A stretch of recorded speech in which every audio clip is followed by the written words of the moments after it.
Good evening, everybody. My name is Todd Scholl. I'm the lead learner at the SCEA Center for Educator Wellness and Learning. We call ourselves Cool. And welcome to tonight's live stream. I hope that everybody has had a wonderful start to a new school year. I know here along the coast, we're taking a close look at the tropical storm that is brewing, and we certainly send all our best wishes to everybody who's going to be affected by the storm, particularly those in Florida. Tonight is going to be a really special event. I think you're going to really enjoy our guest tonight. Jed Dearybury is somebody I've known for a long time, have deep respect for. He's an educator from South Carolina, from the Spartanburg area, and he has become one of the nation's leaders in professional learning.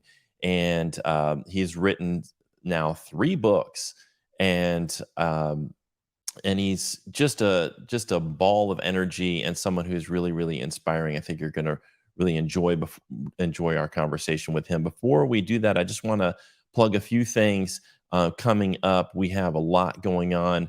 On August 30th, we have a live stream on student debt relief. That's going to be tomorrow night at 7 o'clock. And then on Thursday night, we are going to have a session on member advocacy. And then on Friday, we're going to have a conversation with some educators from the Florence Education Association. So we hope you'll enjoy all the live streams that we have coming up. And you can always find out what we have going on at the SCEA at the scea.org/events. And the last thing I want to say before we bring Jed on is, if you are watching tonight and you are interested in joining our movement at the SCEA, look at the bottom of the screen. You can see the link is jointhescea.org, or you can text the word join to 48744. And if you're not ready to join yet, but you just like to connect with us, you can do that. Just go to the scea.org/YRO. So without further ado, let's bring Jed on. Jed, how are you doing tonight? I'm good. How's it going, Todd? Oh, it's going well. I've been really busy. I just got back from moving my son in El Paso. He is going to be pursuing a PhD degree at UTEP. So, and I drove his car all the way across the country and stopped in New Orleans and San Antonio, and it was hot. I mean, I thought South Carolina was hot. It is a long drive. Years ago, Matt and I did a cross-country trip. It was the summer of 2008, and we drove across Texas into El Paso. We had some friends that lived in El Paso, and we went to the campus of UTEP because we wanted to see the stadium. And believe it or not, the stadium was open that day. We parked like right next to the stadium, walked right in, and got a good look at the stadium. They were having some kind of practice on the field. Yeah. And so it was pretty cool to be there. What a lovely campus. It's a beautiful campus, and it was interesting that the architecture is all inspired by Himalayan sort of architecture. So they have a connection. There's like sister country or schools in Bhutan, and all of the buildings are built in sort of a Himalayan Tibetan kind of style. I didn't know that. That's awesome. I have some good friends that live in El Paso, so if he ever needs somebody to connect with to get a home cooked meal or something like that, let me know. I can connect them. I'm sure that they would love to have him over sometime. But for sure. I'm so excited for him to be on this journey out there, man. That's fun. Every day I wonder how life might have been different if I had moved away and gone to college somewhere far away. Yeah. I mean, it's kind of difficult to leave your son that far away, but I feel like he's in a good place, and he's got a good opportunity. So I'm excited for him. Fantastic. But thinking about our conversation tonight, I was thinking about I'm reading a book called Rest is Resistance. And I love the book and how it frames the importance of rest. And what I love about what you're doing is also talking about the importance of play. And I think sometimes in our culture, we glorify this sort of grind culture. And Pete Stone released a video, I don't know if you saw it, and talking about like how, we're always talking about you got to be teaching bell to bell, and you got to be learning bell to bell, and you got to be blah, blah, blah. And it's just like this drive. And it feels like we're so concerned about like test scores and data, that we forget the human element. And we actually, I really think if we just gave people more rest and more play, you'd Mhm. probably see an increase in scores. But Absolutely. even if you didn't, it's still important for us to Mhm. remember that the people in the building are human beings and they deserve time for play and time for Mhm. rest. So Yeah. talk a little bit about your, what brought you to focusing on play so much? Well, I think it was as much a personal journey as it was anything. I've been teaching since 2001.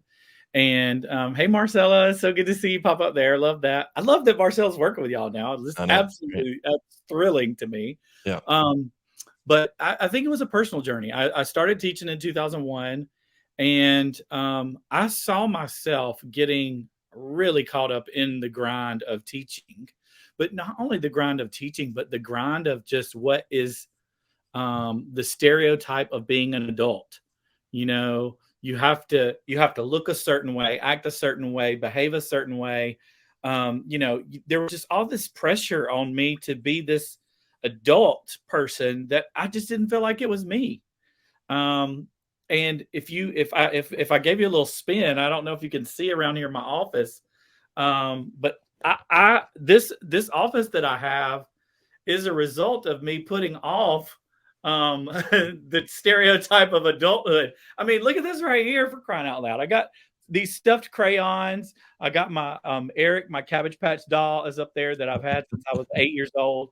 And then if we spin on around over here, you see my Golden Girl wall, and you see my fun chair there. I mean, Yeah. this is my home office. This is where I do all of my calls from. And sometimes people see this and they're like, wow, what is Jed? Look at this right here up at the top there. That is 3 pieces of artwork that I made when I was in college in my art for the child class. I had to show change over time. So the first one is he wakes up in the morning, then he's gone to school, his bed is made, and then he comes home at night, he gets back in the bed. So it's change over time. Look at that fun curtain that I got there. It's just a tablecloth that I made it to. And so my office reflects the real me. Reflects the real me. This is my mind. This is my space. And the more that I realized, if I want to embrace that personally, I've got to help others to embrace that, and I got to show them why. And when Julie Jones and I started doing the research, we found out that the neuroscience of the way that our brains are wired, the way that our body's DNA is composed, it thrives and longs for this type of living. Right. When people talk about, there's so many problems with the saying the good old days, but in the past of humanity, there wasn't as much pressure put on children. There wasn't as much pressure put on adults. I think social media has done that. I think testing culture has done that. I think society as a whole, as we get deeper and deeper into the capitalistic mindset, has done that to us. And moving away from that is imperative because that's not who we were designed to be. Right. Um, burnout is burnout of adults in the workplace is higher than it's ever been. I'm gonna say that it was higher as it's ever been pre-COVID. In the world since COVID started to shift our mind to help us understand, the rat race, it ain't all it's cracked up to be.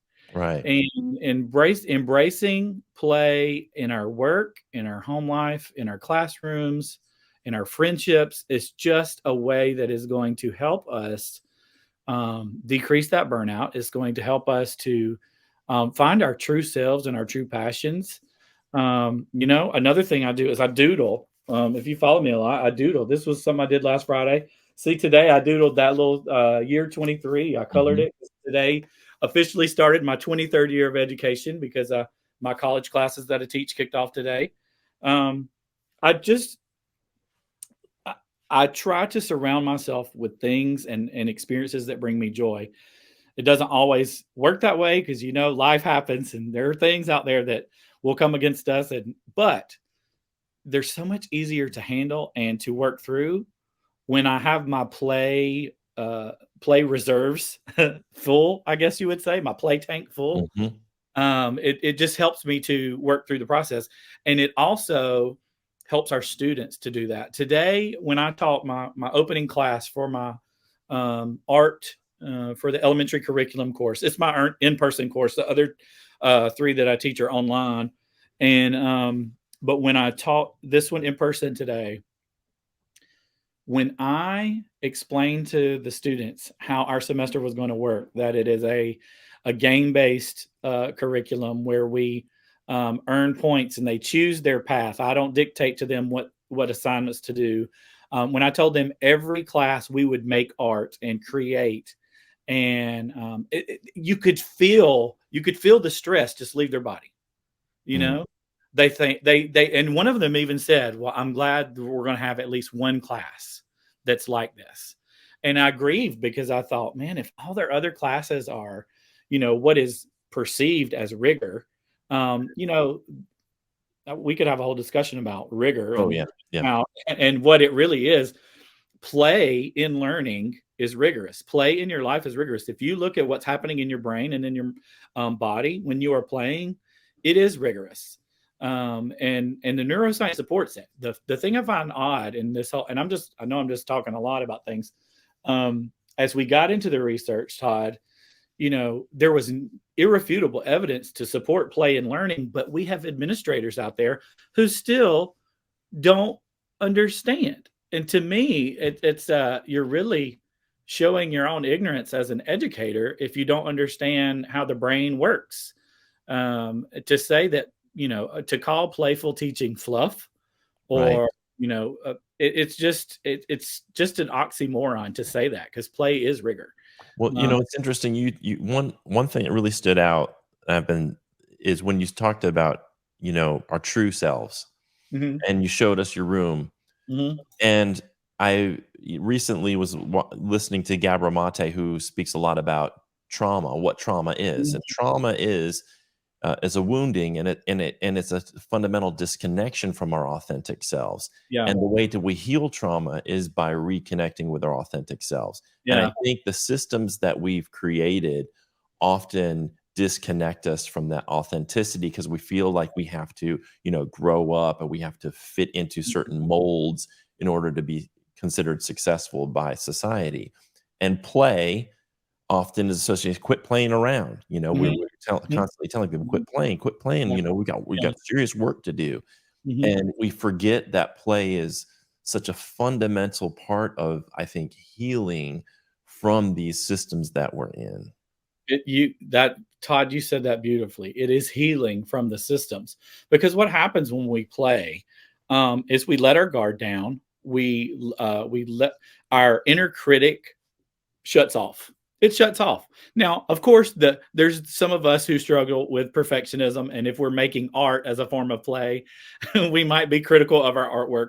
But when you really get lost in the flow of play, that inner critic shuts off. There's the scientist who coined the term flow. His name is Mihai Csikszentmihalyi. Don't even ask me to spell it, but it's in our book, and we talked about him. He wrote a book called Flow. He coined that term, and everybody knows what I'm talking about. Everybody has said, "Man, time flies when you're having fun." I'm looking at the clock already, and we're already halfway through our 30 minutes together. I Right, feel like we just started, right? right. We're getting lost in the flow, Yeah. and what's happening is our inner critic is turning off. We're not worrying about the time, the schedule, the other things that we have to Mhm. do, and it's a beautiful time. And if we as educators can understand what's happening in the brain when that occurs, then we should want to create those moments in our classroom. I've never got lost in the flow doing an algebra worksheet. Now, I would get lost in the flow if I were building something and having to use algebraic Right, formulas to make it happen. right. I think about my own experience in high school specifically. I should have been a high school teacher, because I would have been a jam up high school teacher. Now, my room would have looked like this, and everybody thought I was crazy, right? They would have been like, "Jed, you don't belong in high school. You should be in kindergarten." But the principles of teaching kindergarten are so applicable to ninth, 10th grade. And when I was in high school, I had my geometry teacher. Her name was Angie Jackson. I don't know if you can see her. There's a glare, but she's right here on my wall. In this picture, this is my top 5 favorite teachers. I did a speech about them. This is me. I remember. Angie Jackson, and she taught geometry. And I remember more about geometry as an adult than I do algebra 1, algebra 2, or pre-cal, because Angie Jackson made geometry fun. She had a sticker chart on her wall where every time you solved a proof, you got a sticker. And when you got 3 stickers, you got a blow pop. She had flexible seating in 1995, 96, or 94, 95, before anybody was talking about flexible seating. She had Yeah, music playing when you came into her room. She created an atmosphere of fun and of play, and it made you want to be there. I that's never once wanted to be in algebra class because desks were facing the front. The teacher sat at the overhead. He did not move. It was a lot of just, whew, right. there Yeah, was nothing fun about it. And I know that there's critics out there that will say, well, life isn't always fun. You're exactly right. And there's going to be plenty of not fun moments that come our way. So right. we should do everything we can to make the moments fun that can be, That's right. right? That's It, right. look, And you can embed fun and play into so in any, many yeah. activities, so many things. Look, just this week I saw the most amazing video, and you can bet your bottom dollar I'm going to do it one day. It was at grandma's funeral, and grandma had recorded a message before she died that pretended it was her pretending to be in her coffin, and she was knocking on the coffin like, "Hey, let me out, let me out!"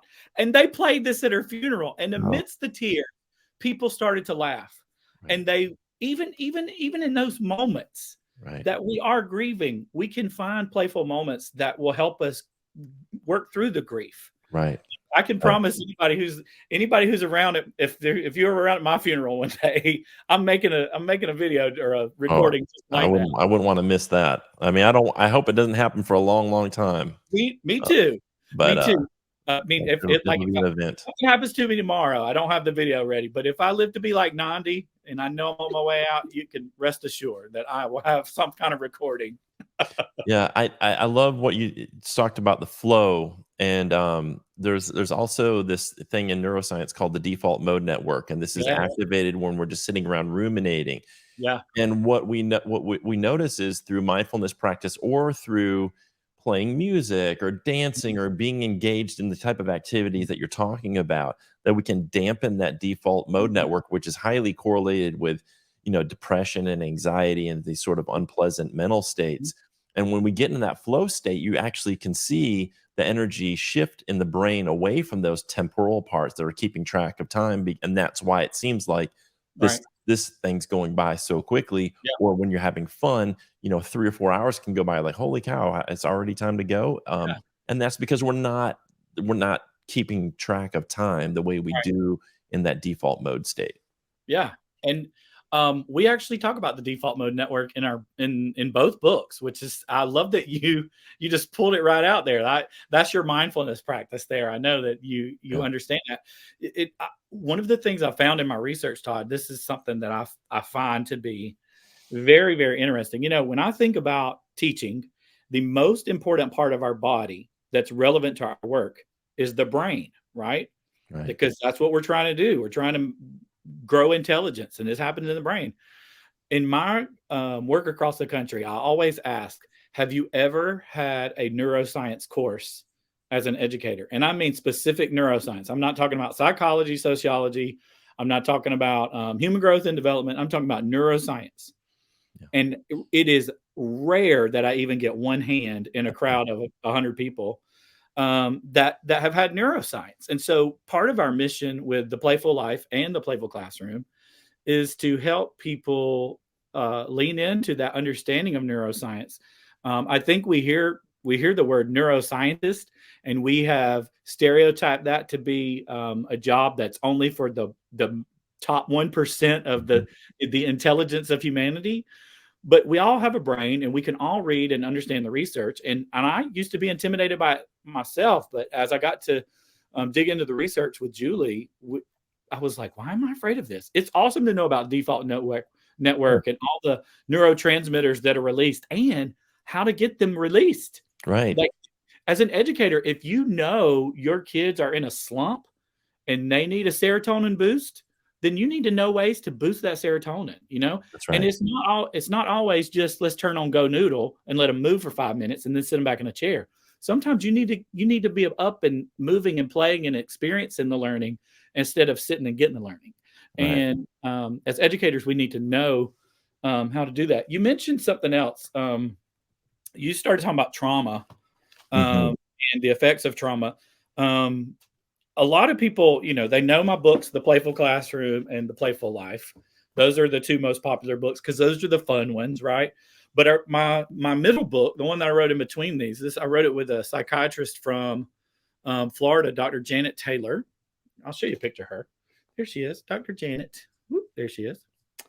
Um, she's a psychiatrist in Florida. You know how the morning talk shows or morning news shows, when they have a story that they need to refer to an expert psychiatrist for more insight? Yeah. She does that for Good Morning America. And the publishing company reached out to me and said, "Hey, we want you to write this book with Dr. Taylor."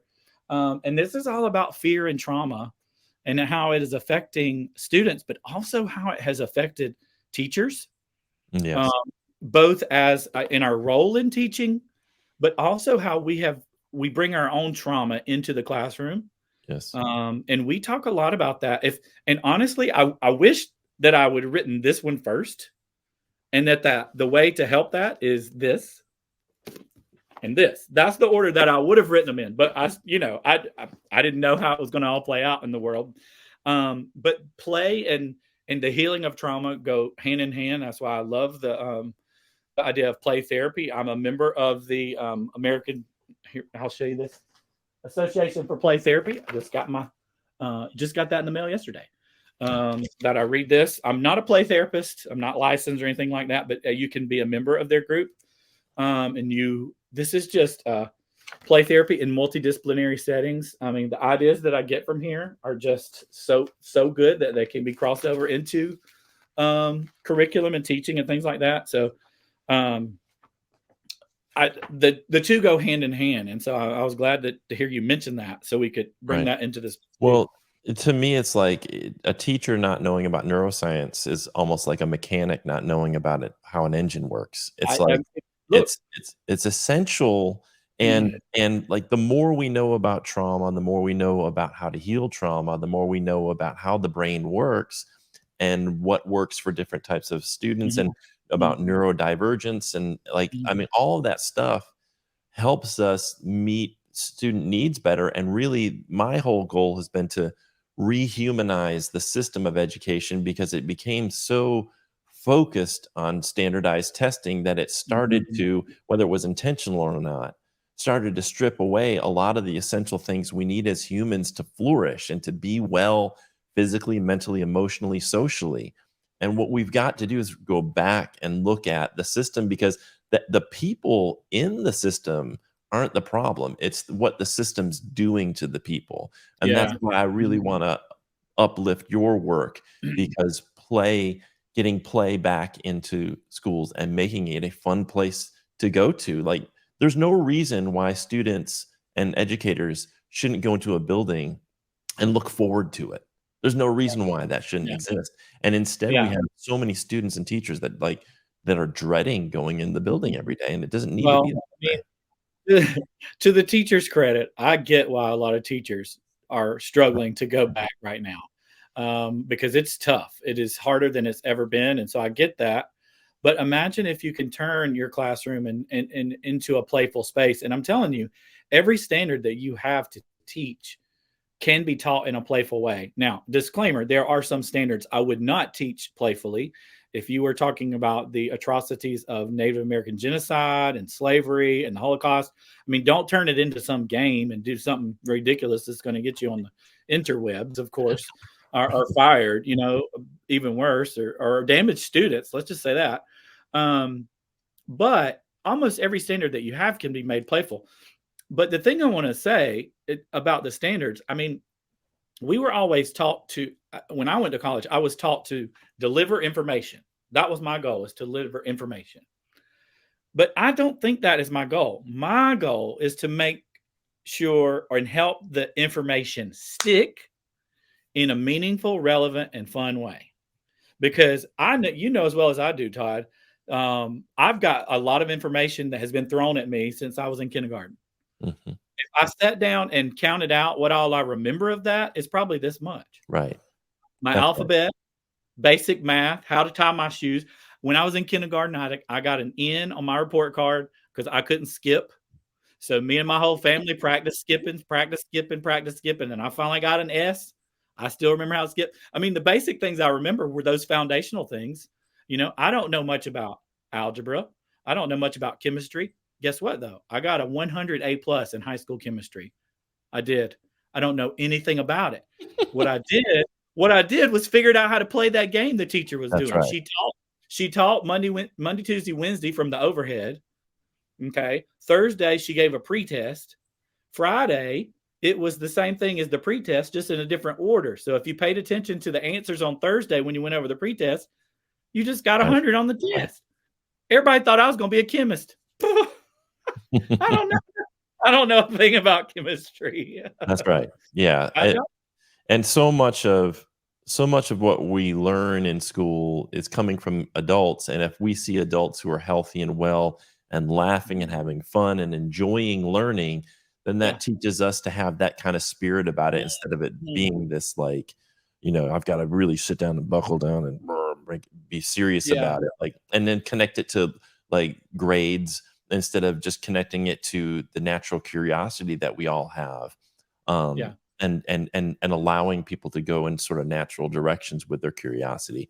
We're running out of time, and one of the most important things that I wanted to do tonight, Jed, is to give you an opportunity to talk um, about this, about your Dairyberry of a Day coming up, which is September Yeah. 30th. It's coming soon, from 10 Yeah. a.m. to 4 p.m. at the SCEA Yeah. headquarters. Folks Yeah. can go ahead and register for that. At They can just scan this if they want to with their phones right Yeah. now, or they can go to. I'll try to get the link and put that on there. But tell us a little bit about what folks can expect from that day. So first of all, the title, "A Dairy Bear Every Day," that's a very meaningful title to me. It sounds like it might just be kind of a hokey fun title that somebody threw out there. But when I was teaching first and second grade, the title of my weekly newsletter was called "A Dairy Bear Every Day," because it was the newsletter that I sent out. I printed it. I was old school. Like I said, I started in 2001. Although eventually I did start putting it online as well, but it was a newsletter that captured all the days of the week that how they were going to be in a classroom with me. Each day was a dairyberry of a day, right? And the one day event that you guys are hosting, which is going to be so amazing, I can't wait. It's going to be a day full of what I said: meaningful, relevant, and fun learning experiences connected to the power of play, that you will be able to take back to your classroom the very next Monday that you walk into the building. My goal in every workshop and every keynote, every full day of professional development that I've ever done is to equip, encourage, and empower. I want to equip every learner with new tools, new ideas, new websites, new network of people, because I'm hoping you're going to meet some new friends there. I'm going to encourage you. We're going to laugh. We're going to play. We're going to be silly. We might cry a little bit, but there can be a lot of catharticism through the tears, right? Um, and then I'm going to empower you to go back to your school, share the message of play, share the value and power of play with your students. But not only that, we're going to dig into what play looks like into your daily living, and how if you become make it a practice of daily playful living, that's going to spill over into your classroom. You saw my doodles, coming in here right earlier on, and that has definitely made its way into my teaching space, because that's a playful habit that I have. Another playful habit I have is reading. Surrounded by me right now, you can't see them all because they're all kind of waist or below. I have about 1,000 children's books in this room, and I read picture books and look for fun ideas to connect with my students. But also, I just like reading. I like reading. And so that day, I'm going to give you some tips, some strategies for playful living, playful teaching. It's going to be a fun day. You will get lost in the flow. I promise you. You say 10 to 4 on a Saturday. That's a long day. It's going to go by in a blink of an eye. And you're going to walk away just energized and ready to bring play into your classroom and your life. I have no doubt about it. And I just want to, so the link that you can go to if you want to register for this, which you definitely do, it's September 30th. It's 10 a.m. to 4 o'clock at the SCEA headquarters in Columbia. Just go to the scea.org/Dearybury Day, and everybody who comes is going to get an autographed copy of your book, The Playful Classroom. Playful So, Classroom there. I will have the Playful Classroom is there, the one that they'll get. But then I'm going to have copies of these two if you want to get them. Of course, I mean, you can get these on Amazon, but you think of me like a small business. If you buy it from me, you're supporting me directly instead of, buying Bezos a yacht. But, maybe one day I can have a canoe. Buy yeah. enough books. But yeah, they'll definitely be there. Tracy, I see that. If you're not able to be there, maybe we can work out something. Oh, that's Tracy. I know that Tracy. I just looked down and saw. I know that Tracy. Tracy is okay. So this is a shameless plug, but on Instagram, I have a monthly subscription on Instagram. It's only $4.99 a month. And it's like I become like a little personal coach for you, and I send out resources and things like that. And it's just really cool. Go follow me on Instagram. It's at Mr. Dearybury, which is my username on the screen. Yeah, I could connect with you there. Also, check out my website. There might be some workshops that you want me to come do in your school or district. It's And that's MrDearybury.com. Mr. Dearybury.com. Yeah. I'm going to put that up on the screen for everybody. Whoops, I actually put that in the comments, so everybody who's listening can check it out in the comments. I want to thank Julie, Tracy, Todd, Emily, Justin, Colleen, Felicia. I don't know if you saw Patrick, Martin, Cindy, Yeah, Josie Brown. Josie Brown's up your way. Yes. In Spartanburg. Marcella, Rona. I don't know if you saw that. Rona said hello. Hi, Rona. Oh yeah, Rona. Hey. Yeah. Yeah. You know what? I did not even see any of these comments to the right. I was seeing them pop up on the screen, but I've just now clicked on the to the right. Yeah. We had a bunch. People, yeah. Valerie, Corey, Ernest. We had a bunch of people show up tonight. So Angelica saying hello. Hi, Angelica. Yeah. And your friend and co-author Julie and Felicia. Yeah, she popped in there. Yeah. It's her birthday, Todd. If you sing happy birthday to her, you'll help her meet her goal of having 46 people sing to her today. Okay, here we go. You want to do it together? Here we go. Julie, are you listening? Here we go. Ready? 1, 2, 3. Happy birthday to you. Happy birthday to you. Happy birthday, dear Julie. Happy birthday to you. Yes, Julie. I got you one more, friend. I got you one more. Awesome. Every year on her birthday, she tries to get the year she is old, get those people to sing to her. That many. Yeah. So she turned 46 today. Awesome. And that you might have been number 46 because I've been sending some people her way. My mom called her just a little bit ago. So yeah. Well, Jed, I appreciate your time tonight. As always, you're amazing. And I appreciate you and your humanity and your authenticity. I think that's the thing. I've told you that before. When people are authentic with you, it gives you permission to tap into your authentic self. And I think that's the thing. That's one of the greatest gifts that you give to the world is your courage to be who you are. And, look, I saw something the other day. It said you could be the ripest, juiciest peach, and not everybody likes peaches, but that's okay. So, like, I don't know if you can see this, Todd, but I'm tearing up a little bit because your words mean so much to me. I value your friendship so much in my life. I have admired your work across the state for so long. I absolutely love what you're doing at the SCEA, the way that you are helping the movement move forward. I really appreciate you more than you know. You and I have had several beverages down there along the strand, and I just appreciate those words from you so much. Thank you. Yeah, it's I think that sometimes we underestimate the impact that we have on others, and just by showing up in the world authentically ourselves. And I hope that you'll keep doing that and do it for a long, long time. I'll do my very best. Yeah. I want to remind everybody tomorrow night we're going to have a conversation with Guy Kendall Freeze about student debt relief. That's from 7 to 7:30, and then our member advocacy specialist Sherilyn Allen will be with us Thursday night from 7 to 7:30.